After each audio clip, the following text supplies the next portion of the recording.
Okay guys, hands off mice, hands on computers, eyes towards board. So I'm going to be recording these steps so that you guys can reference them later if you really need to, but we're going to go over how to do turn in for your videos. Here you see my first video, the one that was Beyonce's Girls. When you are done with your video, you go up to the upper right hand corner, which is your share button. You're going to go down to that second option, master file. This should bring up a new video window. You can skim over it to make sure it's the right video. I would always suggest double checking and make sure everything's right. This looks like my video because I can see all my dances there. I'm going to rename it so it's my name plus the project, Dance Retiming. Then I'm going to hit next. In this window, you're going to want to note where you're going to save it. You can, of course, save it where it defaults. I believe it defaults to documents, but you're always going to want to double check and make sure that you're saving it in a place that you know where it is. So downloads, documents, desktop are all really good options. This time I'm going to save mine to my desktop, and I'll hit save. Really important about this process, this isn't an instant process. You don't hit save and it's done.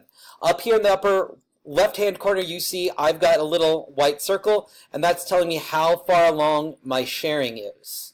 Notice now it's like 58%. It's going to take some time. The longer your video, the longer it takes to share. The more high quality your video, in terms of resolution, the longer it takes to share. So, once it's done, you saw it popped up my video automatically. Every time your video is finished, every time your video is completed and it pops this window up, do one run through of it to make sure that you have all the clips and that everything looks the way it's supposed to. Sometimes in the export process things get messed up. You're just going to double check and make sure that it's fine.